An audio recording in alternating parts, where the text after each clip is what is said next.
if you remembered, we talked about love dealing with the logic of emotion. And that the logic of emotion is really pretty simple. It's the logic of pleasure and pain. And we look towards what gives us pleasure and to avoid what gives us pain. And so if we put pleasure over here and pain over here, and bonding in the middle. Bonding is the heart of intimacy, and it has two parts. It's got emotional openness and physical closeness. Okay, so far, so good.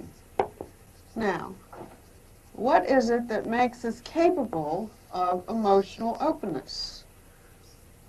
All of our life experiences, anything that we've ever needed another person for, and all of the decisions we made about whether we could trust another person, whether we can confide in another person, whether our needs are a pleasure or whether we're going to be mistreated or abused, whether we'll be understood or misunderstood.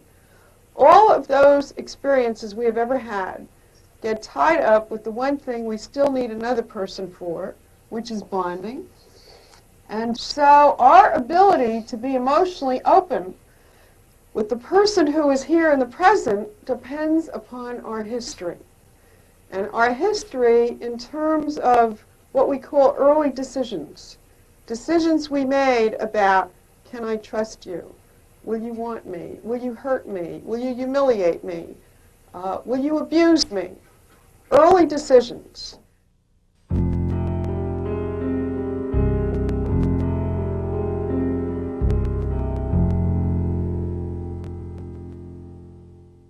And it also depends on one other very important piece that we call self-worth.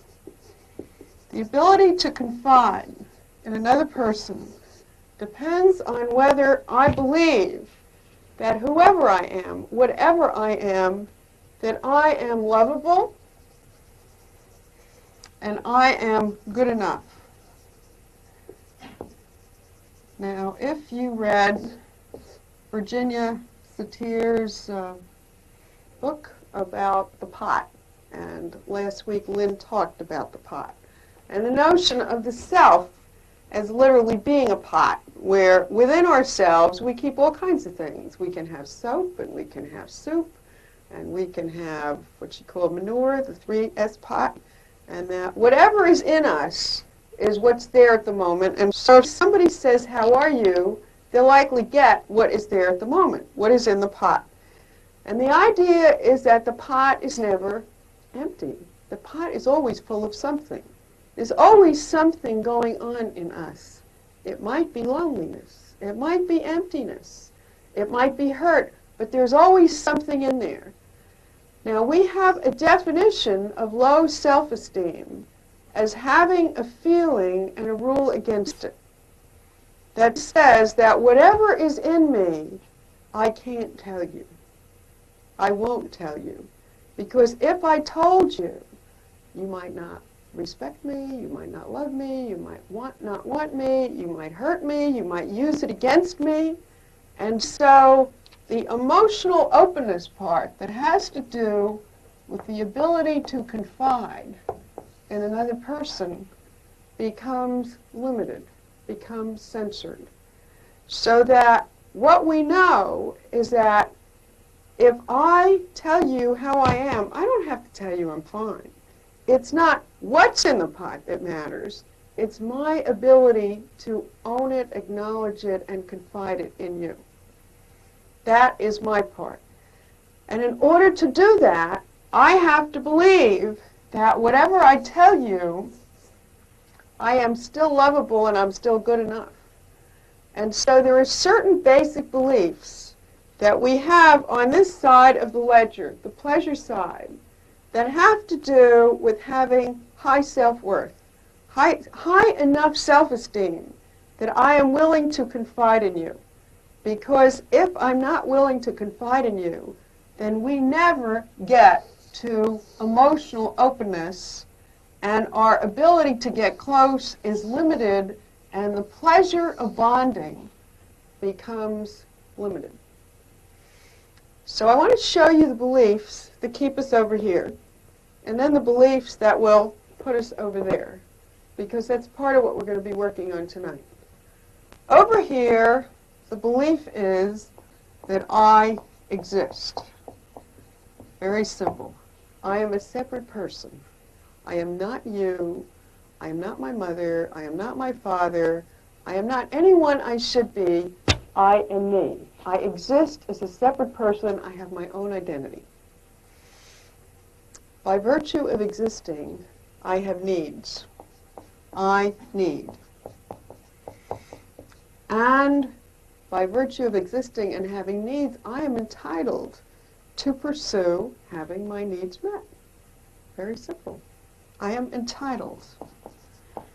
And one of my needs is to be happy, to be imperfect. That's the catch.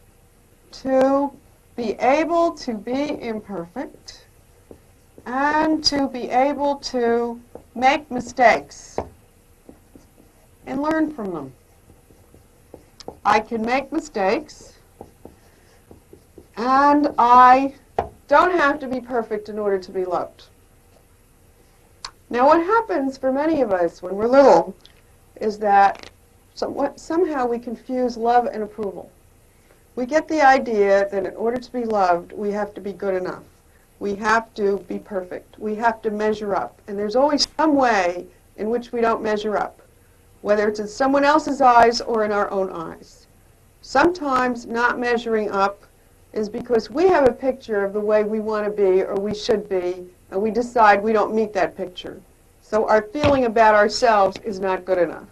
And sometimes we get that message from parent figures, from caretakers, from siblings, from whoever, that say, you are, and you fill in the blank.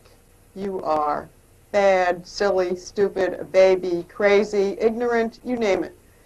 And we get the picture that we are not measuring up and we are not good enough, and because we are not good enough, we are not lovable.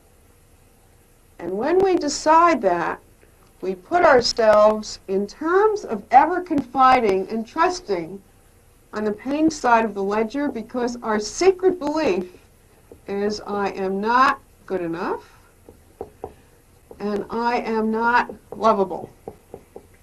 And I have to hide and pretend in order to be accepted. And what happens when I am over there is that my self-worth is always in doubt. When I meet you, when I talk to you, instead of really being able to listen to what you have to say and where you are and how you feel, I'm thinking, do you like me? Do you want me? Will you hurt me? Can I trust you? Do you see me as a pleasure? Are you going to embarrass me? Are you going to humiliate me? Are you going to make me look good? Are you going to make me look bad? Lots of times we marry somebody because we think they will make us look good. They have something that we don't have. And then often what happens is that afterwards we start comparing ourselves, and we end up resenting our partner for the very thing that we were drawn to because they look better than we do for some reason. You're more sociable, or you're more of an intellect, or you're more competent, or you're more attractive, or you're more talkative, or you're more appealing, for whatever the reason. And so what happens is that when we feel I'm not good enough, I'm not lovable, then every transaction we have with another person, particularly the ones that we want to be close to, becomes colored by our self-worth. And our self-worth is affected by the communication styles that we grew up with. Remember what we did last week? The placator, the blamer, the super reasonable, the irrelevant. Remember that? Our sense of our worth and our ability to trust another person and how we're going to communicate with another person is affected by what we saw in terms of patterns of people dealing with each other, communicating with each other in our own beginnings. You following me so far? I'm talking about self-worth, and then I'm going to be talking about confiding, leveling, listening. Basic parts of getting to the emotional bond, the emotional openness part of bonding. So in order to feel good enough about yourself and be able to confide, you have to believe that you as a person have your own identity. You don't have to be like me or like anyone else. How many of you read the part in People Making on the open versus the closed system? Okay. In the open system, you are able to be unique, able to be an individual, able not to have to pattern yourself on somebody else. You are free to be a separate self. You are entitled to have needs. You're entitled to pursue getting them met. You don't have to follow antiquated rules. You are able to make rules that fit for you now. And rules can be changed according to the situation and according to who's here now. All of these things can be talked about if you believe that you can exist as a separate person, you have needs. One of them is to be happy, to be able to be imperfect, to be able to make mistakes, and to know that I am lovable and I am good enough. I don't have to hide. I can confide in you whatever I'm feeling. It doesn't matter what I'm feeling. It matters that I'm willing to tell you what it is. And then we get into feelings, and I'm talking about feelings. I want you to always remember love is a feeling. If we're talking about sustaining a loving relationship, we have to deal with feelings. There are 3 levels of dealing with feelings. One is I know what I feel, and I can tell you. Another is I know what I feel, but I'm not comfortable telling you. You might not like it, you might not approve of it, you might be upset by it. When you get upset, then I get upset. So I know, but I don't tell you. But then there's a 3rd level, which says that I push my feelings down one more level, and it's as if there's a cutoff between the head and the gut. And I don't know myself what I feel. I know I'm uncomfortable. I don't know what it is. I know I feel a little bit edgy. I don't really know what it is. And it is that I myself have lost touch with what's there. It doesn't mean it isn't there, because whatever we feel is alive and well within some part of our system. But it is possible to not know what it is. And so if we're going to get to emotional openness, if we're going to get to the pleasure of what bonding can be, we need to be able to confide. And in order to be able to confide, one, I have to trust you with my feelings. I have to trust that if I tell you what it is, you will listen. You will try to understand. You won't reject me. You won't abuse me. I have to trust you. But then I also have to know what it is myself. I myself have to let myself know what's there. What is there is affected by what I allowed to be there.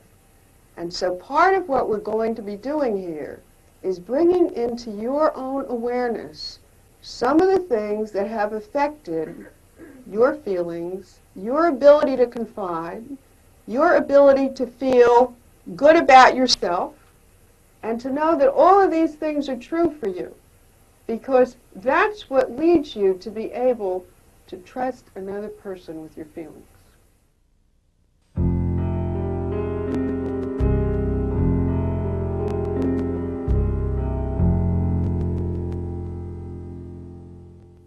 Okay. I am now going to show you on this board, I'm going to erase this, some of the family styles, some of what you may have seen in your life growing up in terms of what we did last week, the blamer, the placater, the super reasonable, and the irrelevant. I'm going to show you some things, and I'm going to ask you some questions. What you're going to see has to do with what affects your ability to confide and your sense of your own worth. Super reasonable, irrelevant, placating, blaming. What I'm going to be showing you are some family patterns or typical patterns that you may have seen in your life as you grew, and I'm going to want you to say, if you were a child looking at what I'm going to show you, what message might you take for yourself about your worth, about your own image, about your relationship to others, about how you would be if you were a child growing up in this situation? I'm going to show you one just to get a sense of what we're talking about. Okay, so what I want you to do is to take out your notebooks, find a piece of paper, or even the folders that you just picked up, and there's also blank paper in the rear on the little table. Now, all you need to do is write down on one side female and right next to it male, because what you've got here is a blaming female and an irrelevant or distracting man. And as you look at each of these pictures, this is the blaming woman and the irrelevant man, I want you to write down next to it any reaction you have, such as, I never saw anything like this, or if I were a kid growing up in this family and I saw this from my mother and I saw my father like that, and here's the alcoholic, fun-loving, partying man, and the woman who is nagging, blaming, criticizing. If I were a kid growing up in this environment, what would I decide for myself? What would I become? How would I be? What decision would I make? We have here the irrelevant, distracting woman and the blaming man. It's just about the opposite of what you just saw. Is this familiar? Did you see this in your own life? If you were a kid growing up in that environment, what would you decide about trust, about communication, about confiding, about your own value, if that's what you saw? Realize one thing, that at any point in time we do the best we know. And when we learn something that's more useful, we can change it. But regardless of what our parents did or their parents did, that was the best they knew. So I'm going to ask you right now to close your eyes for a minute. Just 1 minute. And just reflect on what you saw and what it tells you about how your own family patterns, whatever you saw in your life growing up, affected your ability to trust, to confide, to feel good about yourself, to level with another person, to know that you don't have to be perfect. What are you in touch with now? Because whatever happened and whatever decisions you made about that, if they don't fit for now, you can change them. It's that only you can make a new choice.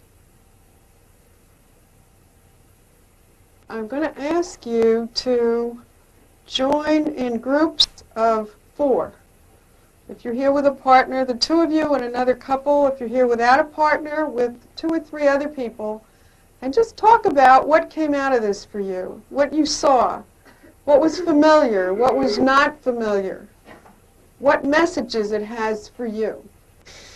Did anybody realize that there's a difference between feeling lovable in terms of you're being desirable, you're being acceptable, and feeling competent? Anybody realize that there's a difference between feeling, yes, I'm competent, I'm good on my job, I know how to do whatever it is, but that in terms of feeling confident that I am lovable, that you will want me, that you will love me, that I can trust you, that you won't hurt me, that's a whole different gear. That's a difference inside. I've had many people say, well, I have lots of confidence. I mean, I don't have doubt about my self-worth. I do well on my job. I've been successful in all kinds of areas, but the truth is that inside, I don't really know that I'm lovable. I don't really know that I can trust you to love me if I tell you my truth, whatever it is, that I'm scared or that I'm hurt or that I don't know all the answers. There's a difference between feeling good enough in terms of career and feeling lovable and good enough in terms of intimacy. And many of us have one and think it covers both areas, and it doesn't. Any questions about what we've done so far?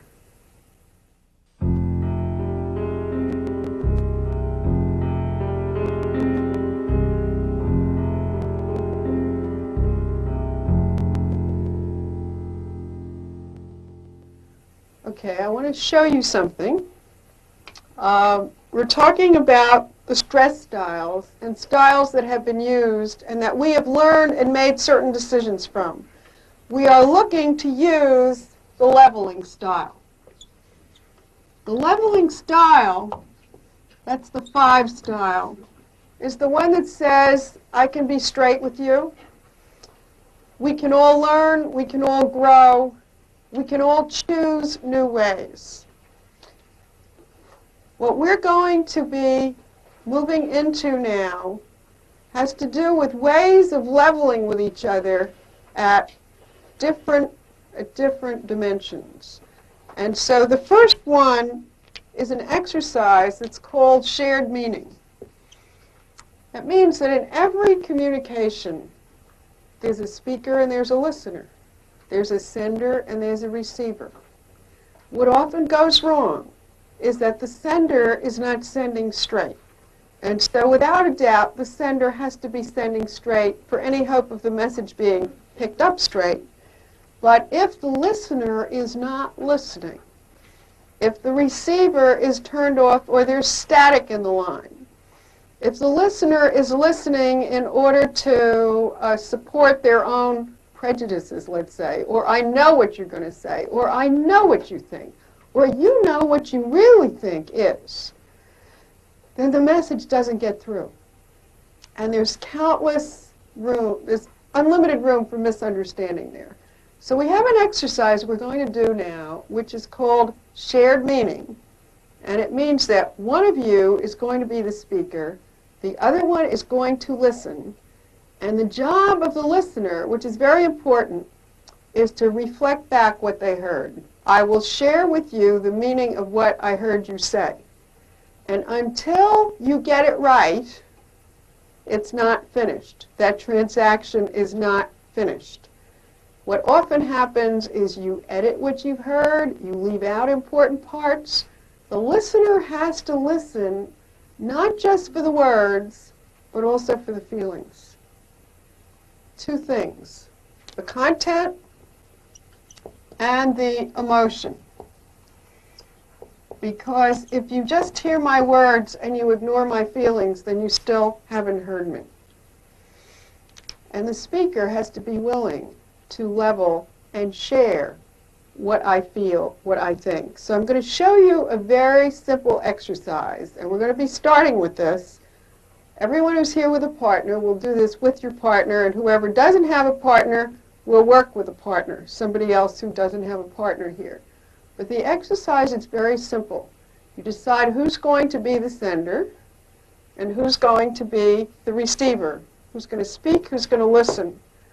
The one who's speaking thinks for a minute and is going to tell your partner 2 things I believe are true for you and 2 things that I believe are true about me. Very simple.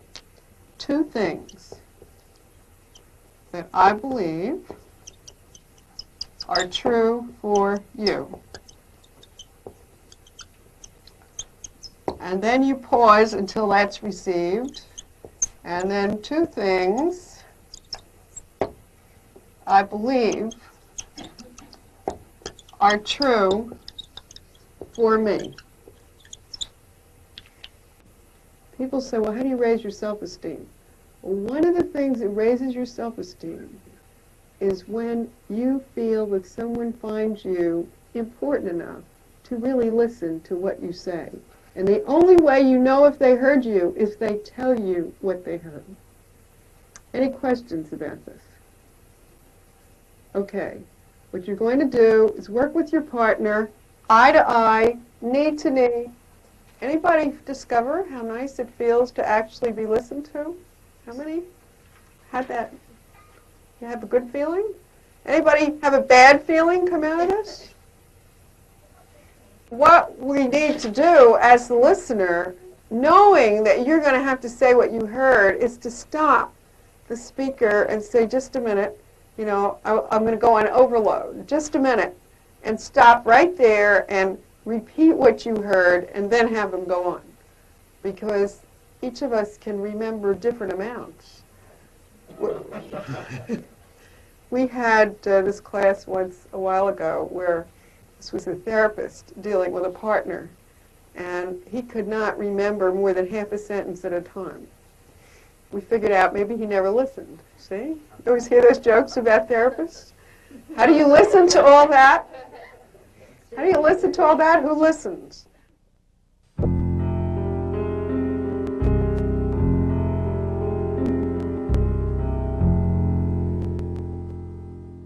What you're talking about, I appreciate that, because you have led us into the next concept here, which is what we call mind reading. Mind reading. And it's an interesting thing. They say that 70% of communication between intimates is nonverbal. We pick up signals. And of that 70%, most of it we're mind reading. Most of it we are guessing that I know what is going on with you. Now, we're going to be moving into dealing with conflict, and the one who's been really good at that is George Bach, whose book we're getting tonight. Before you leave tonight, you pick up a copy of The Intimate Enemy. What George Bach said is that any time you mind read, you are mind raping. It is a form of assault to say, I know what you really mean. You know, I know you said this, but that's not what you mean. I know what's going on with you. In relationships that go really well, maybe we do know, but maybe we don't know. And so anytime we assume that we know what is going on with the other person, you see the way that word breaks up. Anytime we assume, you make an ass out of you and me. That's the way the word assume breaks up. And that is what happens with mind reading. So what we're going to do as the next exercise is we are going to ask permission to mind read. Number one, that's something we never do. We just do it. We don't say, do I have your permission to read your mind? Anytime it is done without permission and assuming that I know what's there, it's a form of assault. You feel invaded. So what we're going to do is we're going to say, do I have permission to read your mind? And then your partner says, okay. And then you think very carefully. I think that what you think is, or I think that what you meant, or I think what you're about, something that I think is your truth, and I am reading your mind. And then the other one, using the shared meaning that we are practicing, because we want to be sure we get it right, otherwise you fail the course. The other one says what they heard and gets to answer it. Like, yes, you're right, that is true, that's exactly what I thought, or that's exactly what I felt, or that's exactly what I wanted, or no, it is not true. What is true for me is, and the other one gets to repeat it. Repeat what you heard until you come to a mutual understanding of what is true. Any questions about that?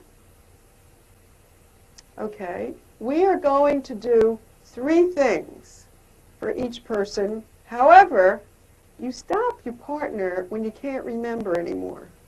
In other words, if I say, do I have permission to read your mind? And you say yes, say, what I think you really meant when you were talking to my father was whatever. When I get to a place where you can't remember, stop. And repeat what you heard, and then the speaker goes on until the whole message has been delivered and repeated to be sure that what you're hearing is what I said. And then the one who listened gets to answer it. So you find out whether what you're mind reading is true. Any questions about that? You're going to start with 1, and then you're going to reverse it, and your partner does 1, and then you get to do another 1, and depending upon time, we're really going to take no more than 15 minutes for this exercise. So it's not a big, heavy exercise, but it is realizing, 1, that anytime I do this without permission, it's a form of assault. I have to check out my assumptions. And 2, I need a chance to correct what you think is true, because maybe it's true and maybe it's not. So maybe some of you will find out some things you didn't know.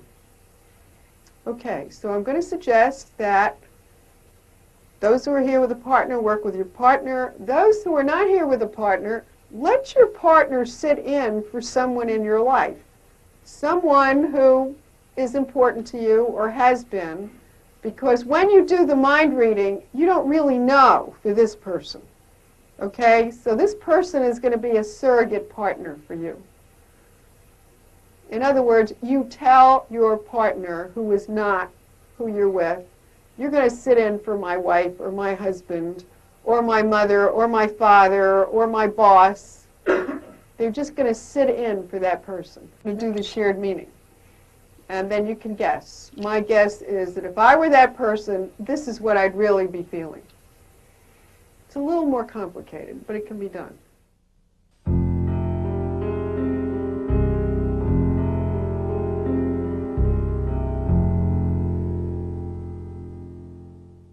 What this is a guide for the leveling style. It is a guide for making sure that you don't have to mind read. And so what it starts with, where the arrow is, says, I notice, meaning behavior. I notice a certain behavior. Like, I notice you're not talking to me, let's say, which is my guess with what Alan was saying. I assume this means that you're angry. You finish the sentence. I wonder, going around to the right, why you would feel that way. I suspect about you.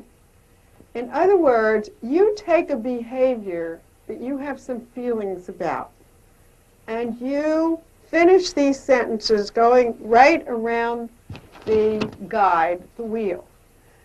There are certain beliefs that you've got to have in order for this to work. And so one is that each of you truly wants to know how it is for the other. You are really wanting to understand. No matter what your partner tells you, the content is less important than that they're telling you. They are confiding in you. And it is a gift. It is a real gift when your partner or someone you're close to chooses to confide in you and tell you the whole range of their thoughts and feelings about something.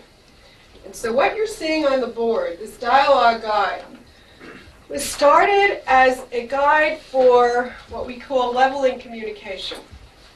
And it starts here where it says, I notice, behavior. And then you go around the wheel, finishing each sentence. I notice, I assume. And so I thought I would show you this as an example with Morris. The one who starts is really the sender. The one who's listening is listening for understanding. And at the end of what you have heard, which means you listen to the whole statement, all you say is, thank you for telling me. And you offer some gesture of appreciation, whether it's a touch, a hug, an embrace, to say, I appreciate that you were willing to share that much of yourself with me. That's the first step. The second step will be to say the gist of what you heard in your own words.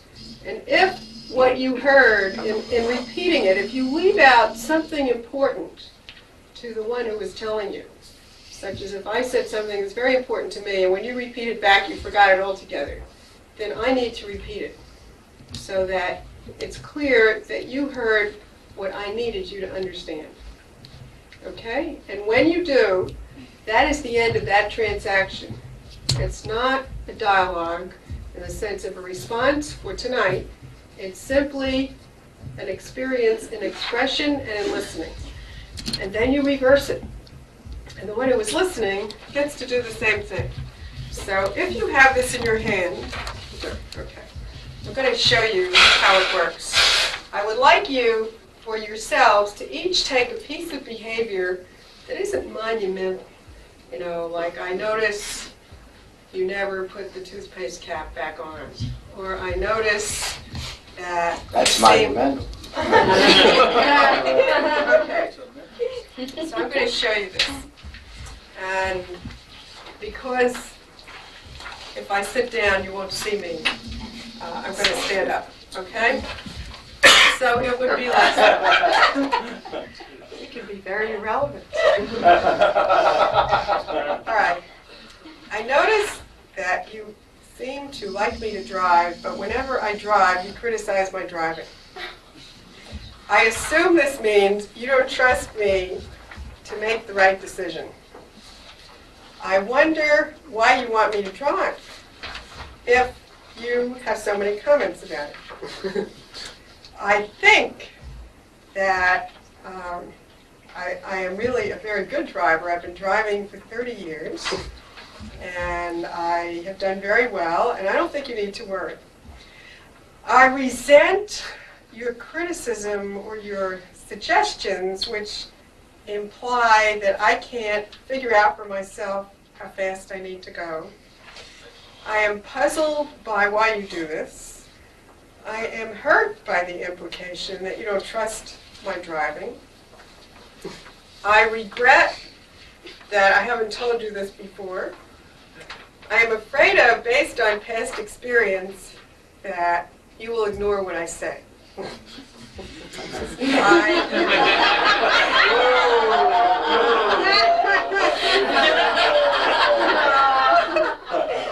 I am frustrated by this going on all the time. I am happier when either you drive or you don't comment when I do. I want you to let me decide and not say faster, or you can pass that car, or why are you in the slow lane, or that's not the right lane to be in. I want you to stop making those comments. And I expect, actually, that now that I've said all this, you will consider it. And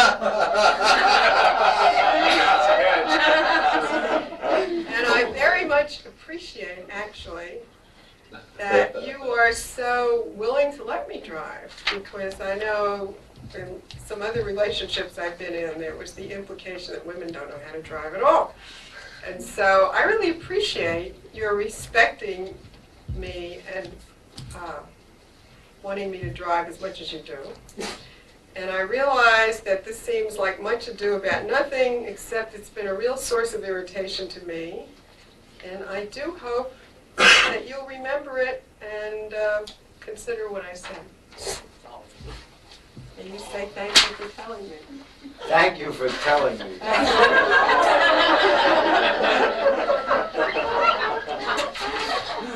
Boy, do I have something to say.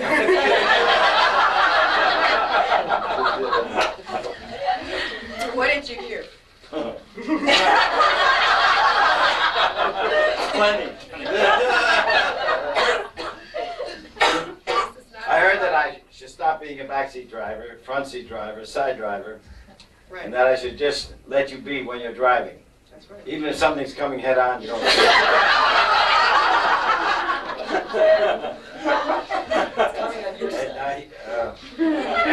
I understand that when I told you to pass a car, I told you to pass a car when it's going 20 miles an hour, but when you pass a car that's going 70, I don't tell you to. Anyway, all I can say is that I understand what you're saying, and I will endeavor to abide by its implications.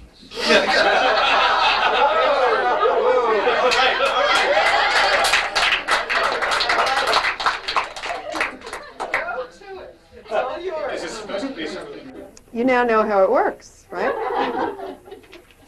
What we're going to do is that you're going to do that with your partner and find out all the things that are being assumed here and all the things that you haven't said and that need to be said and that you can realize in going through this. And all your partner really has to do is to listen for information.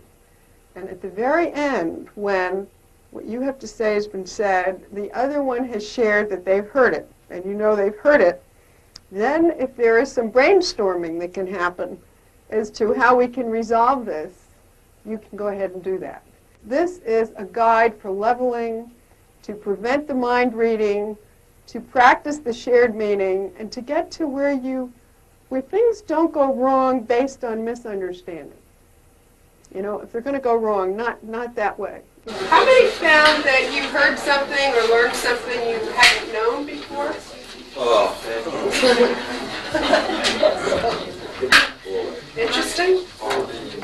Often you don't know yourself what you think or feel until you are invited to express it.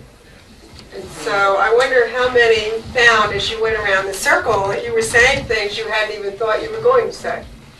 How many had that experience? Oh, yeah. That you find out things that are inside you as they're invited to surface. And if they're not invited, you don't even know they're there. So this is a process of discovery for you as well as for your partner.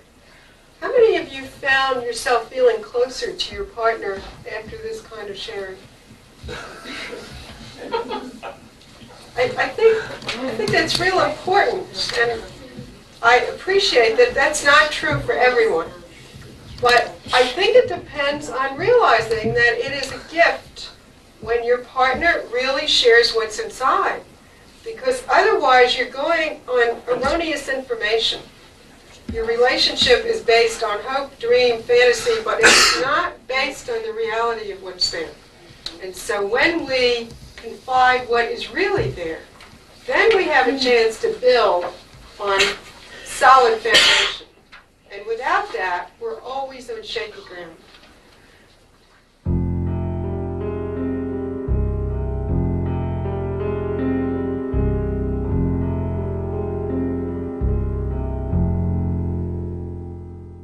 For right now, in addition to the reading, to take 2 30-minute periods in the course of a week and share with each other the dialogue guide that we did today, this or the sentence completion, but just get used to communication with each other about pertinent personal things. That's the way we strengthen the foundation of the relationship, the way we nurture the us. And if somebody isn't listening, tell them. And if somebody isn't speaking clearly, tell them. You know, I would understand it better if you said it this way instead of that way. We need to teach each other how we can hear, what we need to be heard. Okay, any questions?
tonight we are dealing with conflict. That's always a very important subject. And as you may realize, we've gone step by step. And so last week we got up to leveling, and that's what you were watching with the dialogue on. I know that for many of you, the material that we're dealing with brings up some very important issues. And as you're well aware, this is a class. It is not therapy. It is education. But it brings up many issues that therapy deals with. And so if that's happening for you, and if you want to, call and make an individual appointment. Just saying that because I know that a lot of the content we're dealing with may stir up all kinds of feelings, and as a class, it isn't designed to focus on individual issues, except as they may be an issue that the whole class can learn from. And if so, that's what we do. So if you remember, and maybe I should say again, that this course is about pleasure, that the whole purpose of this program is to work out a relationship that is a source of pleasure. The paradox is that one of the ways to get to pleasure is through fighting. And so what we're beginning to deal with tonight is how do you get to deal with difference? How do you get to deal with conflict?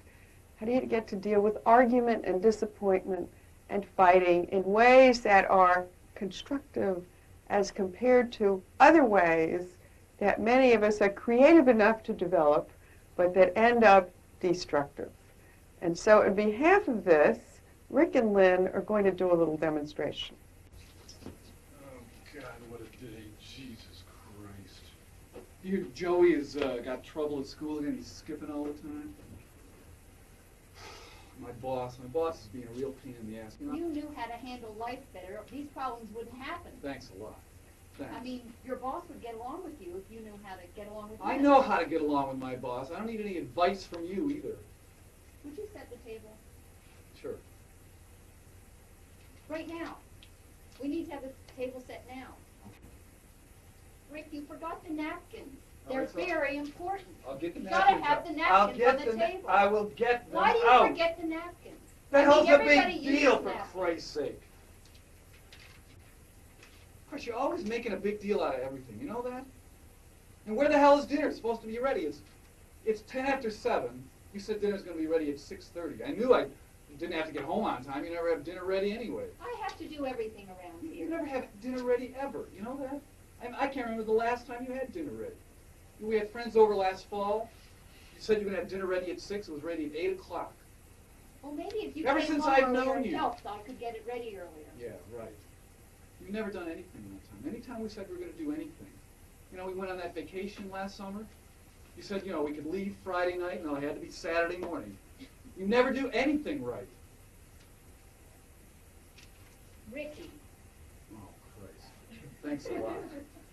really, you just... You know I hate that goddamn name. You told me you'd never call me that. Well, when it suits, Don't you ever call me that name. I'll call Don't you you- Ricky whenever I want.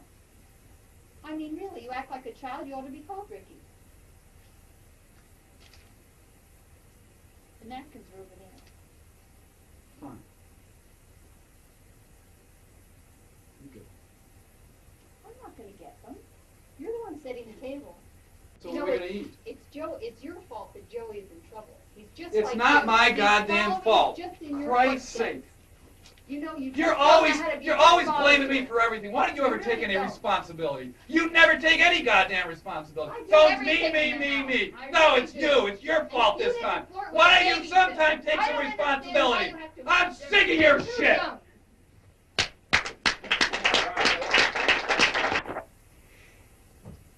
How many of you have read some of The Intimate Enemy? Yes. Oh, that's wonderful. Because I think it's a really good book. I think it's really useful. I am really sorry that they put it out in such tiny print. Yeah. Yeah. I don't know why. It's regrettable because George Bach's concepts are as illuminating and as clear about why it's important to deal with conflict. and why there are positive ways and negative ways and how to find out what they are, he's as good as anyone that I have ever heard.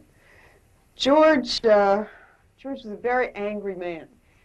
And he said that if he didn't learn how to do something about dealing with his anger constructively, no relationship would ever work out. Most relationships start out with high hopes. And most things that go wrong are based on differences, different points of view, different expectations, different understandings. And then when that happens, how we deal with it becomes crucial.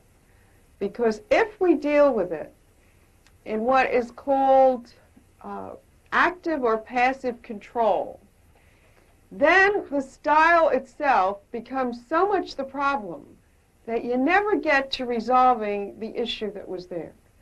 And when I think about the situations that I have had in my own life or that I've seen in my office, the issue of how you deal with anger becomes the most important issue in intimate relationships.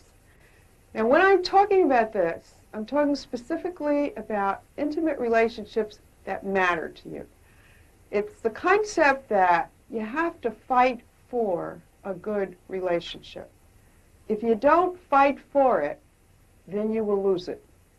And so fighting for it takes time, takes thought, takes skill. And there are only so many relationships that we can pay that kind of attention to. So when I say think about whether it's worth fighting for, it's because, well, maybe your most important relationship is with your partner. But then there are relationships with kids, with parents, with friends. And there are some relationships that we let go of because we're disappointed, we're upset, we're hurt. We no longer have the same interests, and we don't bother about them anymore. We don't fight for them, and we let them go. When I think of the things that go wrong in relationships, so many of them are based on misunderstanding that it is tragic, and it could be funny if it wasn't tragic. I remember one couple came to me years ago where shortly after the wedding, he had come home from work one day and was reading the newspaper. And she was feeling very affectionate, and she sat down on his lap and dislodged the newspaper. And he said, "Don't bother me." And 15 years later, she had never reached out again, ever. When I was thinking about some of these things that happened, I have 4 kids, and they're all grown. But some years ago, we went on an archaeological exploration. And I was in the bottom of, I don't know which century, way far away, when the group that I was with went on to the next place. And I was in this little hut, and I didn't see the exit. And you can imagine what it feels like to be trapped in another century, is what it felt like. Well, my son David was up ahead, and I could see him, and I said, "David, where's the exit?" And he said, "Well, it's over there," and he kept walking. Well, it was not a good feeling, and I finally found the exit, and by then David was probably about 100 feet ahead of me, and I called him, and he kept walking. For whatever the reason, I don't know what it was, but he kept walking, and I called him again, and by then he knew I was angry, and so by then he definitely didn't stop. By the time we got out the exit of this place, I wanted to kill. I was so angry because, it's only the people we're close to that can hurt us that much. I was so angry, I really wanted to physically attack him. And he looked at me and he said, "You're crazy." Well, at that point, I went into this. I stopped talking to him. If you don't want to be physical, you just stop talking. Well, there were other people around. It was very uncomfortable for them because they didn't like the silence going on. And so there's a lot of pressure on me and on David to be nice to each other. And finally, they got him to come to me and say, "I'm sorry." Well, that wasn't it. he said something like, gee, I didn't know it bothered you, I'm sorry. It did not touch me at all. It did not get to where I needed to hear from him in order to let go of how angry and how hurt I was. It took probably 3 days and a family meeting at 3 o'clock in the morning where he finally listened to how I had felt and I listened to how he had felt. And the next morning, we walked out on the balcony of this hotel, and he said, you know, it's not every day I get to look at this scenery with a beautiful woman. That's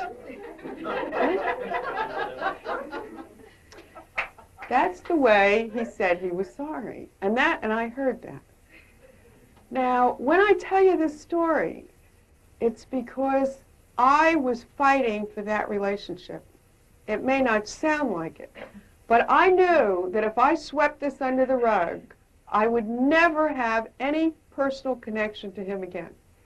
That if I ignored it like it didn't happen, I would be polite to him, but that relationship would be dead. It was important enough to me to make that much of an issue over it. I tell you this because so often in relationships, we either are explosively angry or we sweep it under the rug and we have a series of disappointments and we really don't deal with them, and all of a sudden we have no feelings for that other person. It's as if there's a wall or as if there's nothing. And so in the system that we're going to be dealing with here, the reason we're doing this is so that we don't bury a relationship. If we don't do this, then we lose the feeling that relationships start out with. We lose the excitement, we lose the enthusiasm, we lose the spontaneity, and pretty soon we either see the other one as our enemy or as nothing. We walk away. How many of you know what I'm talking about?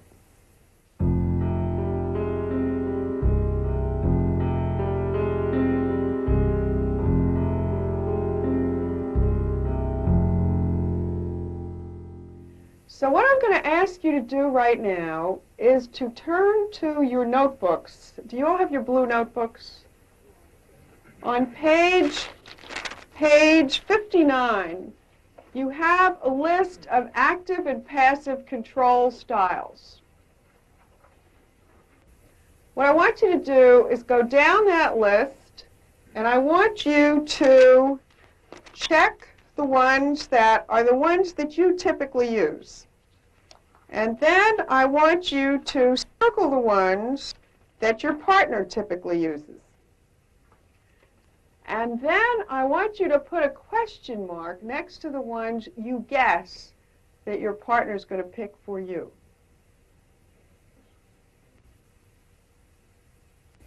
What do you think of those lists? Pretty complete? Pretty complete. Pretty good. Well, what I want you to know is that everything on those lists, if you do them, it comes out under dirty fighting.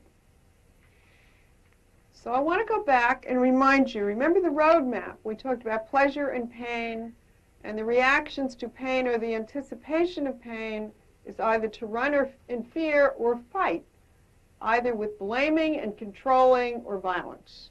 So we are now on the pain side of the ledger. And these are the things we do when we are either in pain or anticipating pain. Now, the system we're going to learn is called creative aggression, or another word is constructive aggression.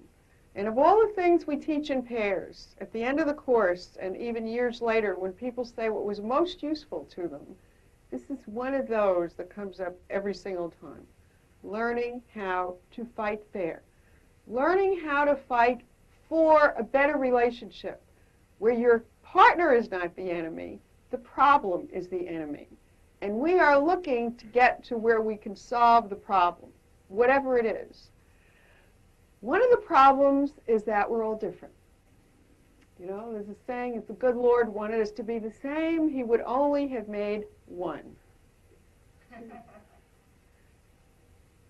I remember once a couple where it was a very depressed woman and sort of a very critical husband. And he said, well, isn't it true that in marriage, two are supposed to become one? And I looked at him and I said, but which one? So we need to be able to know that we are two people looking to get to a place that can be good for both of us. And that's what we call a win-win style.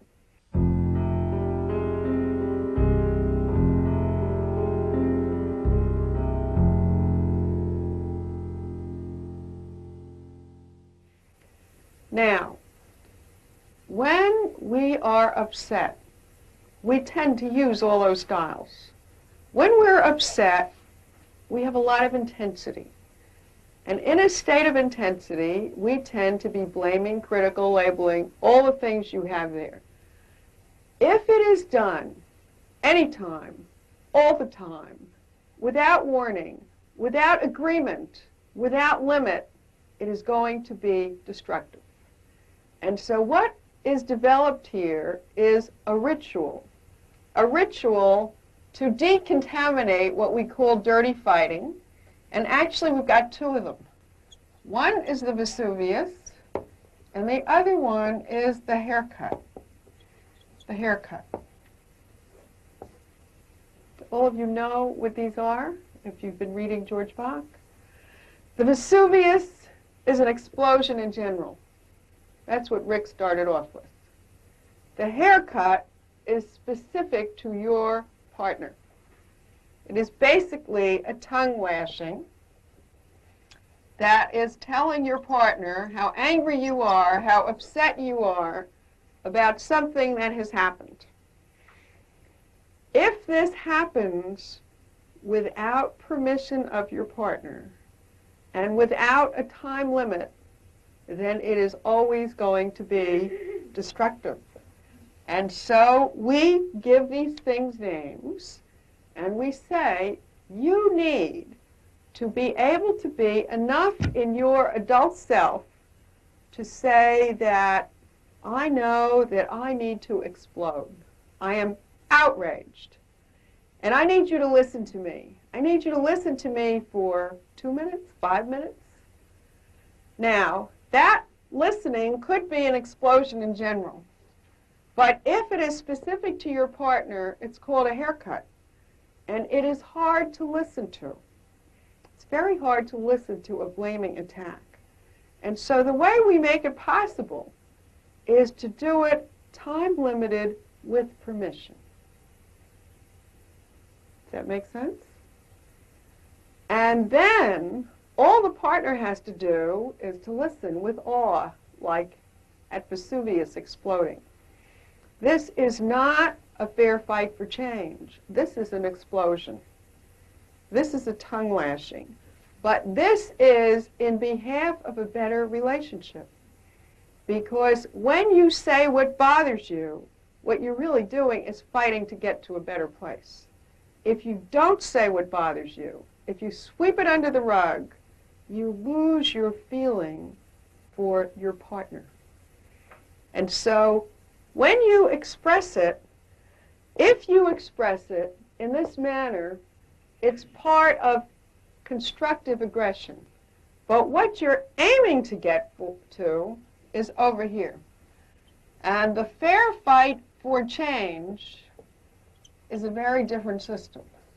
The fair fight for change, which we're going to be practicing this weekend because we need time to do this, is a very clear thinking through of what is it that bothers me? What is my issue? When does it happen? What am I asking for? It is that simple. It is basically a negotiation. And in the fair fight for change, your partner feeds back using the shared meaning that we learned last time, feeds back what they heard, and then you talk about can you or can't you do this or under what conditions, and you negotiate a new contract.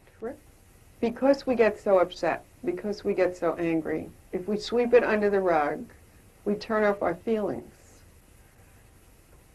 If we just dump our feelings anytime, all the time, when the other one never knows when it's going to happen, when it can happen even at the best time, then it will be destructive.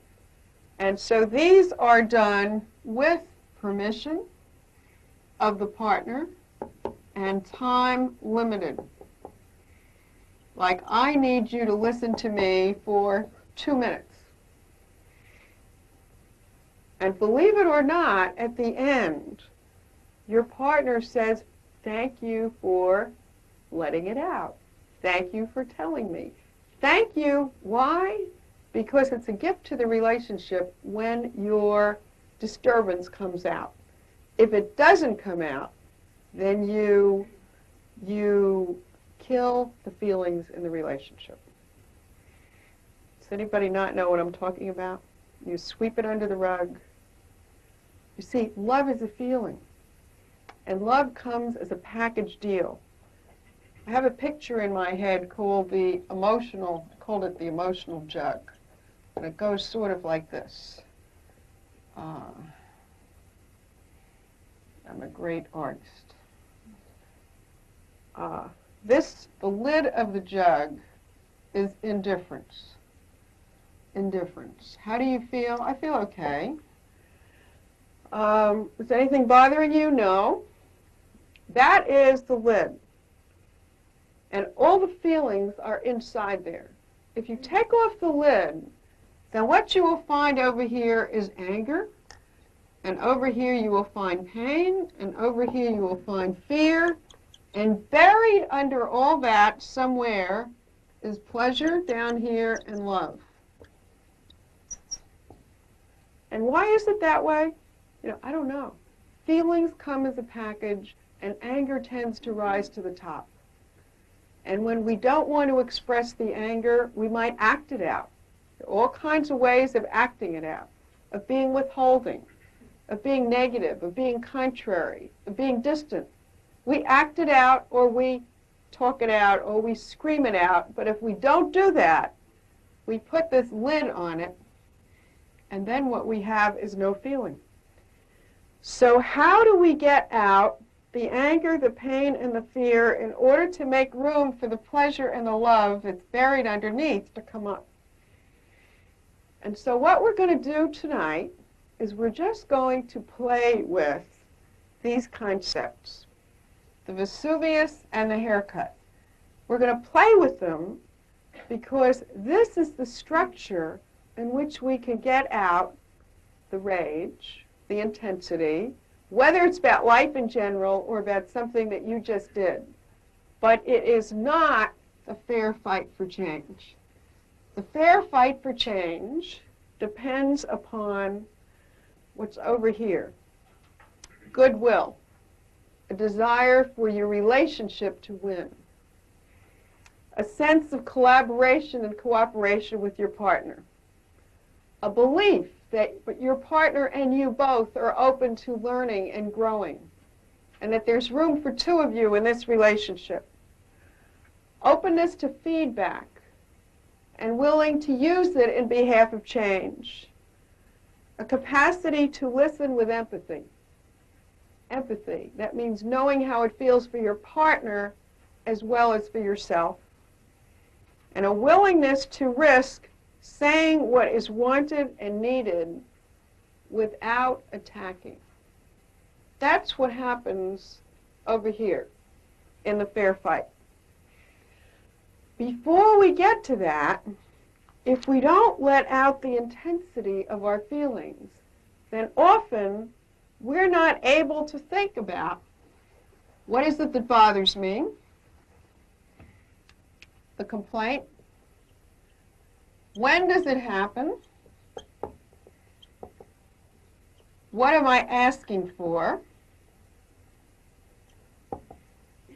are you willing?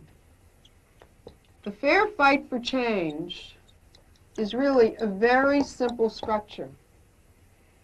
It is not complicated at all. It's basically a negotiation.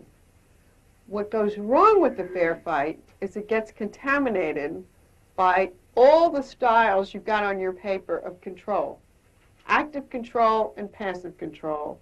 The blaming styles. It gets contaminated. And so we are going to learn how to dump feelings, and later in the course we'll learn other ways, but how to dump feelings in a Vesuvius or a haircut, knowing that this is not the fair fight, this is the ritual that leads up to the fair fight. Another reason we practice this is that if you find yourself doing it, you'll know what you're doing. And you'll know that if you're doing it spontaneously as a way of life, you're going to blow away your relationship. Any questions about this? The issue that is beneath all other issues is that it's a gift that it comes out.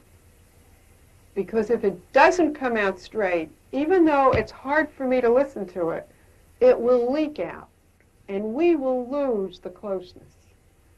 And so, for the one who's listening, all you do is listen with awe, like Vesuvius is exploding. And the hardest thing to do, and I know it's going to seem really weird here, is to then reach out, hug your partner, and let them know in some way that you are glad they got it out. So I wanted to show you a very limited version of this because I know the inclination is, one, to answer it, two, to say, go away, leave me alone. You know, I don't want to hear this. And to see what it needs to look like and what it can do for you. So I asked Mary here if she would demonstrate. Yes? And I'll receive. Like, who's got a watch that has seconds? Seconds? How long would you like? 10 years. Couple minutes. How about 1 minute? 1 minute? 1 minute. Okay. What are you going to do? I'm doing Vesuvius. Vesuvius. This is a general. Okay. Knowing about any subject. Now, unlike the fair fight or shared meaning, I'm not going to be close to her in this, okay? I move away because you want to give them room, you know, room to get this out. Okay. This is my special time of year. My special time of year that I feel so strongly about a certain particular subject called taxes. Absolutely taxes. April the 15th takes me 3 days to get my taxes done. I have to search all over the house, get my checks out, look for all my charge cards, whatever I need to verify what? That I'm a good person. To verify I'm not cheating anybody, I'm not cheating the government, I'm a middle-class citizen, and I'm supporting the rich, and I'm supporting the people on welfare. And you know what happens? It's after 3 days, I get all my taxes done, I go to my accountant, and he says, what? You owe.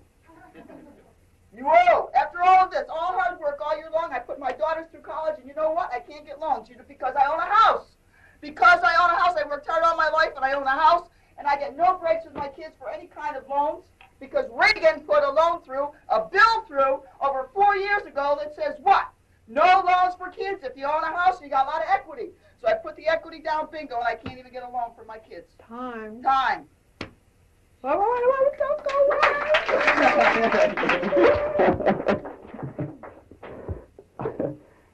Now there you got it. This is the piece that can feel very hard to do.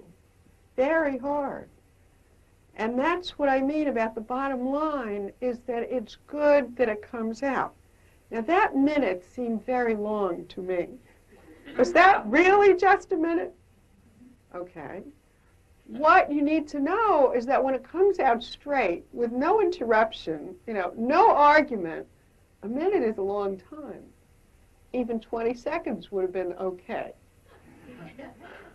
at the other end.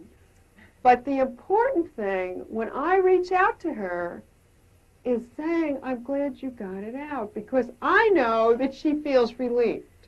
And I know that for us to have a good relationship, if she doesn't get it out straight, it will come out in other ways.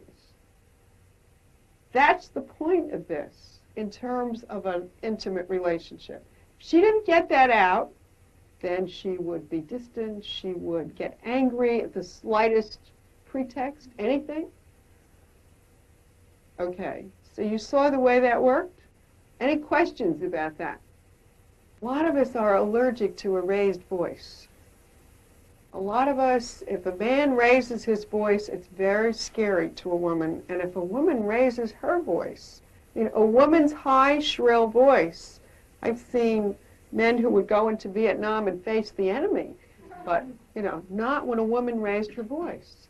And so when somebody gets upset, it can be very upsetting to you. Just being able to listen and to know that it's a relief for your partner to get it out is what this is really about. The haircut is another step, and that's harder to listen to, harder. What's crucial here is that we're talking now about a love relationship, and love is an emotion. And any time we put the lid on our emotions, then we will also put the lid on our ability to feel loving. That's why it's such a tricky thing here, because we're talking about doing the very opposite of what we would tend to do at work or what we would tend to do in any ordinary situation. I mean, that you don't want someone to get upset. And the reaction often to their getting upset is you look to see how you can do something to make it better. What we're doing here is acknowledging that what makes it better is just allowing them to ventilate like the steam pouring off, and that we are giving them the gift of our listening. That's doing something, just listening, and then reaching out and saying, I'm glad you got that out. That's the concept we're looking to imprint here. And if we don't do that, then the ones that we would want to have a close relationship to put the lid on their own feelings. And what happens is it covers across the board. It goes into the bedroom, it goes into the kitchen, it goes wherever we meet each other. Because if you don't want to know about my anger, and you don't want to know about my fear, and you don't want to know about my pain, then I don't know that I feel any love or pleasure with you.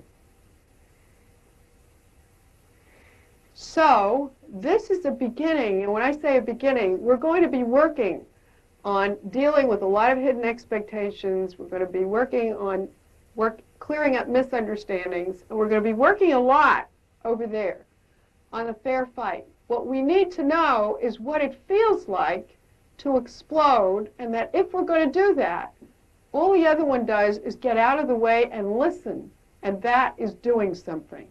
And then to be glad that it came out. Because if it doesn't come out straight, it's going to contaminate the relationship. Any other questions about this? There's a way to level with your partner where they can listen to it, and then you look to arrive at solutions. But there is another way that if we do it, it is going to be alienating unless they play by these same rules.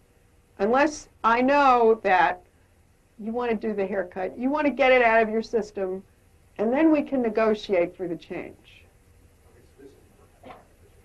No, you do not have to do this. All that I'm saying is that you do have to deal with whatever it is, because if this bothers me and that bothers me and something else bothers me, pretty soon I don't really want to be around you. So it's the collection of grievances that we are looking to clear so that we have, in effect, an even bank account. We keep our accounts current. The point of the haircut, once it comes out, and with the haircut again, we stay distant. And maybe I could show you the haircut. Here, I'm going to you can see why my husband doesn't come to the class. I'm going to deal with the same issue two ways, the haircut, okay? Give me 20 seconds, okay? Do I have permission to give you a haircut? I want 20 seconds, okay? Walk away, too close. You're always telling me what to do. No matter what it's about, you tell me how to drive, you tell me where to drive, you tell me where to go, You tell me how long I can talk on the telephone or who I should talk to on the telephone, or furthermore, you will answer the telephone for me because you're doing me a favor so that I won't have to talk on the telephone. I am sick and tired of you telling me what to do. Stop it!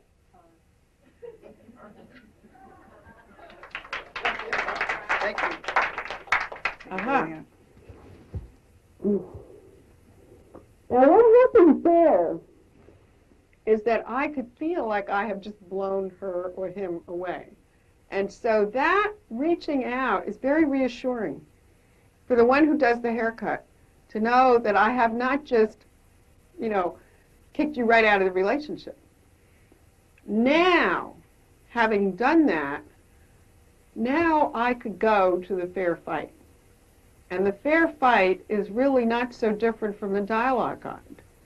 The fair fight is something like, I noticed that whenever I drive the car, you are always telling me where to drive, how to drive, and yet you don't want to drive. What I want is that if you want to decide where and how, that you drive. But when I drive the car, I need you not to give me advice. That's what I want.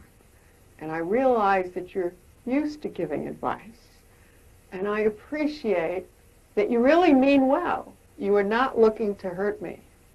But I need you to not do that. And I hope you will remember, because it's very important to me. That's the other style, using the same issue.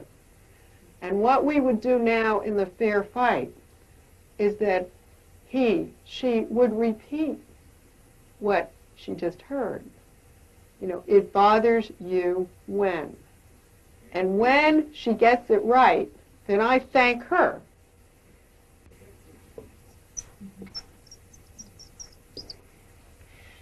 But I put down love and anger here. The opposite of love is not anger. The opposite of love is indifference. Indifference. Anger can move into love because it's an intense emotion. And when we are in a state of intense emotion and we feel heard and we can express ourselves, then we can begin to feel close and pleasure. We can begin to feel pleasure with the one who is there. And so the ability to express the range of feelings is part of the emotional closeness, which is part of bonding. And bonding is the heart of intimacy. So the ability to listen to your partner's feelings and even try to empathize is necessary to get to the level of emotional closeness that pleasure and love are about. I remember a couple I saw where he was military, and there was all this about containment. And he married a woman who was very expressive. And when he'd come home and she complained, he'd walk out of the room. So it turned out, and what happened with them is that not only was the marriage in a bad place, but their children were in a bad place. And so their son was in a treatment center. And that's how I met them.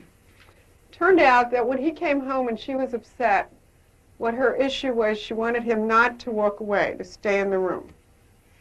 And so he did that, and she started to scream at him, and he walked out.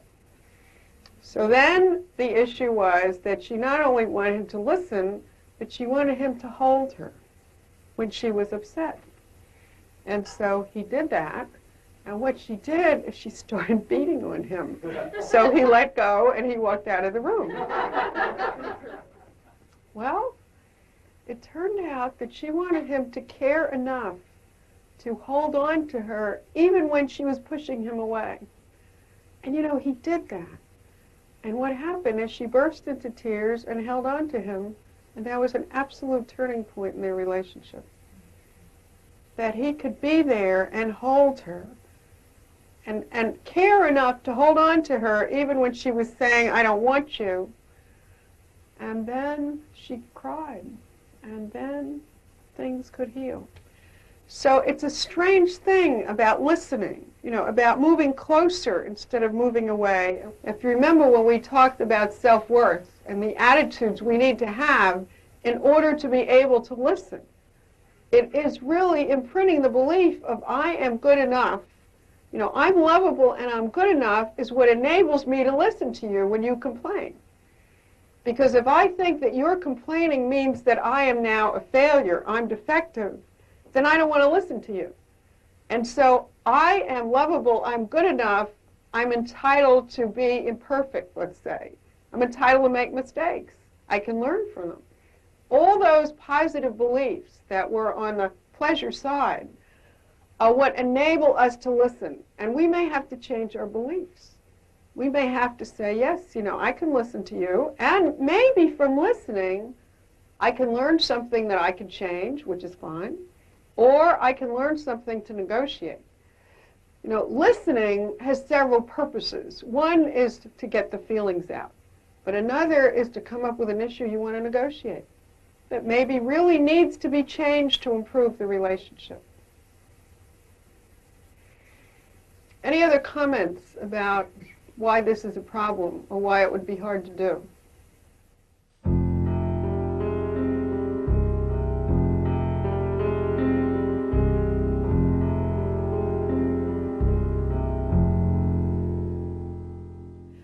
I want to show you a structure that, for me, has been very important in terms of making sense about where we tend to get stuck, particularly in caring behaviors. We're all born infants. And as infants, we are totally dependent upon another person to take care of us. And so what happens with an infant when we didn't get what we wanted, or as a signal, is you scream. You scream. And that's what we all did as infants. And fortunately, infants are so adorable that we want to take care of them most of the time. And they smile, and they're cuddly, and they're cute, and we can cherish infants. And so, for an infant, if you would think of a motto, the motto of an infant, it is that I want what I want when I want it, and you're really just there to take care of me. And that makes sense for infants. For some of us, and I am not pointing any fingers, some of us in terms of intimacy relate to our intimate others as if you are the caretaker and I am the infant. And so some of us get stuck at the level of I want what I want when I want it, and you are just an object to meet my needs. That's the infant level. And what happens if by any chance we treat our intimate others that way is that love doesn't survive. Because as an adult, if you treat someone that way, I want what I want when I want it, and you're just an object to take care of me, then you are a tyrant. At that level, you're a tyrant. And we don't love tyrants. The relationship might survive, but pleasure doesn't survive, love doesn't survive. The next level of development, and I'm doing now the levels of emotional development, which go along with biological development, but they don't have to. Biologically, a child is the next level. And what happens with children is they have more power than infants. They can do more. But if children don't get what they want, because they're not able to negotiate or do the fair fight for change, they might do Vesuviuses or haircuts. But what happens with children is if they are upset, and all you have to do is think about how you dealt with things as a child when you were upset, children act out their feelings. Children sulk. Children pout. Children forget. Children don't produce for teachers they don't like. Anybody remember that? If you don't like the teacher, you don't learn. You don't do your homework. You make up things. Children can be very deceptive. I remember with one of my kids, my oldest, when she didn't like something that her brothers did, she broke their things. But if you ever asked her if she did it, she never did, ever. And so with children, you are left to figure out what happened. If you don't happen to know the code, if you don't happen to be looking at the right time, if you didn't happen to listen at the right time, then you were in the dark as to what happened. You don't know what happened. If we are stuck that way as adults, if we are dealing with our intimate other at that level, then we act out our feelings, and the other one doesn't know what happened. Like, I don't know. I mean, how come you forgot my birthday? You know it's my birthday. I told you it's my birthday. How come, not even a card, nothing? And it's that you don't know that I'm getting even with you because you hurt my feelings about something. You didn't do something I wanted, so I'm not doing what you wanted. And what happens again is that love doesn't survive at that level. I don't want you to be confused with the idea that there are wonderful things about the infant and the child. I mean, there's spontaneity and there's excitement and there's energy. But we're talking now about how you deal with things when you're upset. So the next level of behavior and development is the adolescent. And nature is preparing adolescents to leave home. That's the way it's supposed to be. The bird is supposed to fly from the nest. And so nature is encouraging the adolescent to be independent. We all went through that. And how do you announce your independence? The adolescent, somebody knows what? You rebel. That's right, you rebel. That's called individuation. It's got a very fancy name. You rebel and you say in your rebellion, don't tell me. Don't tell me what to do. Because if you tell me, you're treating me like a child. And I am not a child. I'm bigger, older, more powerful than a child. And if you tell me and I do it, then I am a child. And I'm not a child. So whatever you tell me to do, I can't do. Which is why people hate to raise adolescents. And that's the way it is. One of my kids was particularly verbal, and when he turned 13, I was having guests, and I said, would you please make your bed? And he said, I could have done it if you hadn't told me. Of course, I don't think he would have done it if I hadn't told him either. He was still in the room. Don't tell me what to do is really part of growth. It's part of our becoming individuals. It's part of feeling our own power. But if you happen to treat your beloved other that way, and I tell you what makes me feel good or what matters to me, and you hear it as I'm telling you what to do, and then you can't do it, then what happens to love? And so love does not survive at that level either, because that's the one where I tell you when it doesn't happen, I don't feel cared about. One of the knots on my laundry list, which we will get to, was a very eloquent one about a woman who said that she learned early that if I tell you what I want, I won't get it because you don't want to feel controlled. If I don't tell you what I want, there's a slim chance that you might think of it yourself and I might get it, so I never tell you what I want. After a while, I stopped telling myself what I want. What do I want? I don't know. I'm confused.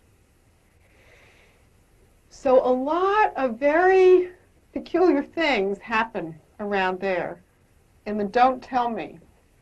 And so the only level at which love has a chance of surviving, and really the level at which we do the fair fight, is the adult level. And the adult level takes into account there are two of us. And it is called mutual concern.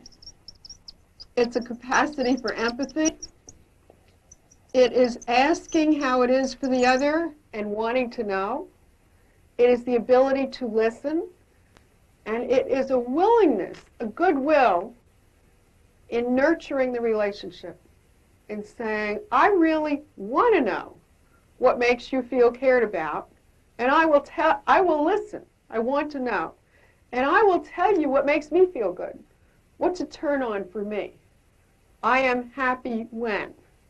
I am happy when this happens. I am happy when that happens.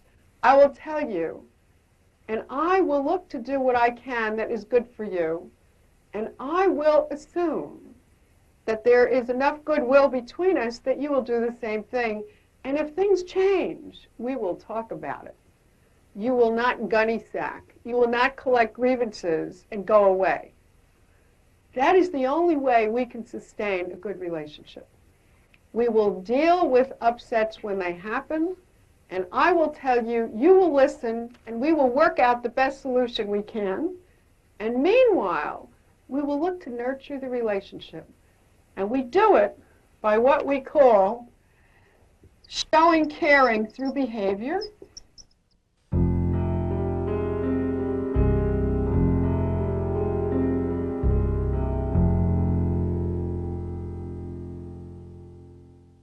So now I want to move on to another concept, which is, what is it that makes a relationship feel good? How do you nurture a relationship? One part, of course, is dealing with problems, and that's what we were referring to. But what about the other part? What is it that makes you feel good in a relationship?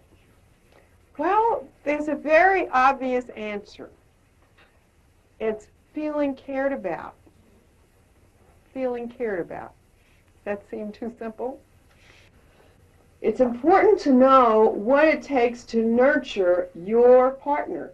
It's like a plant. And I used to use the analogy that if you are a cactus plant, and you only need to be watered once a month, because that's all you need to survive or thrive, and you happen to be married to an African violet, that if that plant is not watered daily, it will shrivel and die, then that's important to know.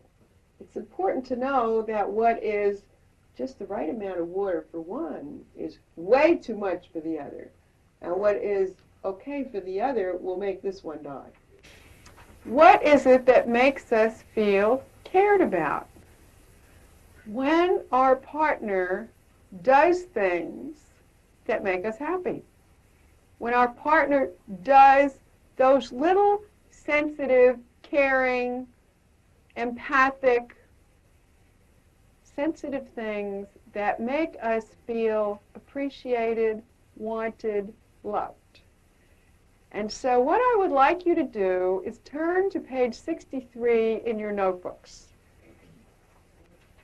Caring behaviors are the lifeblood of a relationship. Those little things that make you feel good about sharing your life with someone, that make you feel welcome when you come home, a voice at the end of the telephone, a present on your birthday, rubbing your back when you don't feel well, turning off the television so you can go to sleep. Little, tiny, caring things that say, I matter to you. And so what we do is we make a list, and that's on page 65, of those things that make you feel cared about. Such as, when I'm sick, what I really want is for you to fuss over me, for you to stay home and make chicken soup and rub my head and take care of me. That's what one person might find caring. Do you know that other people find caring, when I'm sick, I want you to leave me alone. I want you to close the door, go away, and don't bother me, and I'll come out when I feel better. We tend to give the other one what would feel good for us. That's one possibility. And what we give them may not be what makes them feel cared about at all. And so it's very important to know what it is that feels good for your partner, because that is what nurtures the relationship for your partner. And it's very important for your partner to want to know what feels good for you. And they're not going to know unless you tell them. Very simple. Strange how often we have beliefs that say, well, you know, if you loved me, you would know. And you would do it. And you didn't. So you don't care. And maybe you know, and maybe you don't know. The truth is, we are not mind readers. We are not transparent. And we really have to be able to say it.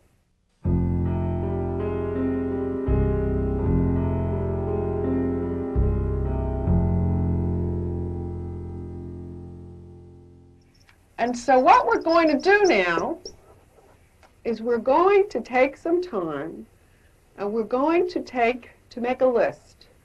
And that's on the chart that you have.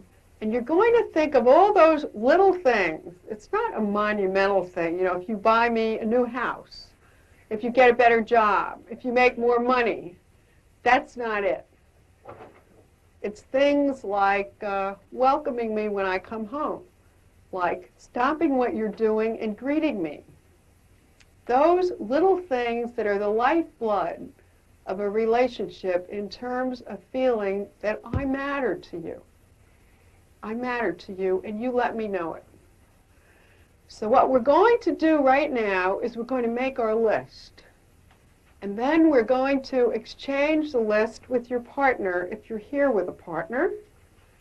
And you're going to look from now through this week on a daily basis to see if you can do 3 things on the list. 3. You could do 4 if you want to. But you're going to do some of those things on the list. Those things that feel caring for you or make your partner feel cared about. So right now, on page 63, you have a list of some caring behaviors other people have written. I want you to make your list, and then I want you to exchange it with your partner. When you get as far as you can go, exchange lists with your partner, and you can clarify with each other what you mean by different things. This is not an argument. It's not the basis of an argument. It's just for understanding.